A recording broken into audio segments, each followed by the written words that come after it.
Mike Tyson had the best year of any heavyweight when he fought 13 times, recorded 11 knockouts and made history. In 1986, Mike Tyson had the greatest, most dominant and explosive year of any heavyweight in boxing history. He began it as a teenage prospect who'd fought 15 journeymen and whose longest bout had lasted 10 minutes.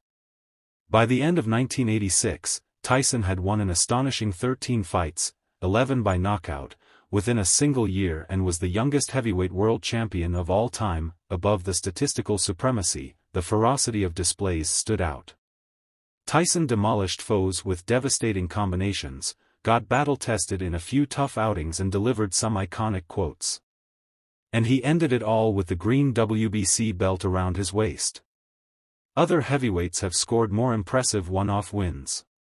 Some have put together terrific 12-month runs. Muhammad Ali was dazzling in going 5-0 at the peak of his powers in 1966. But 13 fights, moving from novice to world champ, is unique. Tyson began the year dealing with intense grief.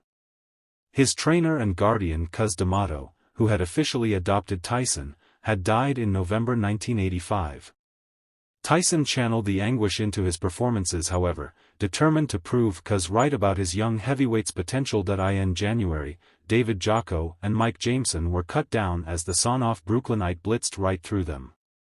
Then came Tyson's first minor test, of sorts, Jesse, the Boogeyman Ferguson, who'd go on to fight for a world title in 1993. Ferguson held, spoiled, and lasted further than any Tyson opponent so far, until an uppercut broke his nose in round 5 and he was disqualified for holding in round 6. The result was soon changed to a TKO. That I wanted to hit him in the nose one more time, snarled Tyson, so that the bone of his nose would go up into his brain. Tyson's post-fight words caused controversy, not for the last time, and his management panicked that their rising star was offending his audience. Iron Mike didn't care. He was aiming to create an aura of intimidation, just as D'Amato had taught him. After poleaxing Steve Zuski with a left hook, Tyson actually had a rare 2 months without a fight while he recovered from an infected cut on his ear. When he returned to the ring, he experienced his most frustrating fight yet. The gifted James "Quick" Tillis survived a 4th-round knockdown, spoiled and at times attacked Tyson's body, lasting the full 10 rounds. Only 2 weeks later, Tyson fought another 10-rounder, Mitch "Blood" Green holding and running his way to a unanimous decision defeat. Tyson got back to knockout ways just before his 20th birthday in June, taking out mob enforcer Reggie Gross, who at least had a go, in round 1, then dishing out the same treatment to hapless William Hosea.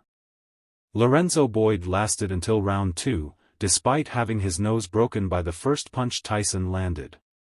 Then came Iron Mike's fastest ever knockout. Poor Marvis Frazier was pushed a bit too keenly by his proud father, Smokin' Joe, and it was Marvis who got smoked in only 30 seconds when Tyson obliterated him with a series of hooks and uppercuts. If Marvis underwhelmed, journeyman Jose Ribalta overdelivered. Years later, Tyson praised the Cuban as having the best chin and being physically the strongest heavyweight he ever met. Ribalta got up from 3 knockdowns to fire back before being stopped in the last round. Alfonso Ratliff, Tyson's 12th opponent of the year by September, literally ran in fear in round 1, before being pulverized with hooks in round 2. Next up was the big one, Trevor Berbick, the experienced 32-year-old world champion who'd gone the distance with the great Larry Holmes and upset Pinklon Thomas to claim his title. He was by far Tyson's best opponent on paper, but the 20-year-old was less than impressed.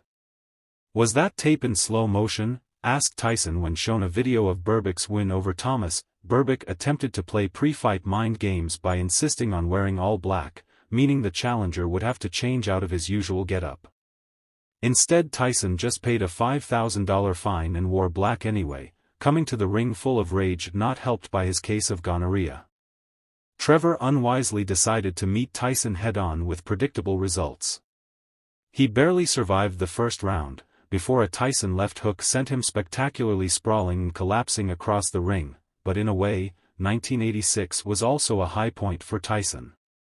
The issues that would plague his peak years were already beginning to rear their heads as fame, money and exploitative individuals formed a dangerous triangle. Remarkably now, in 2024, Tyson is still fighting. The heavyweight legend is set to return to the ring to face Jake Paul on November 15, though that will be his only fight this year. While Tyson at his best boasted incredible activity, Tyson at 58 cannot. He has not boxed professionally for 19 years and was last seen in a mere exhibition bout with Roy Jones in 2020.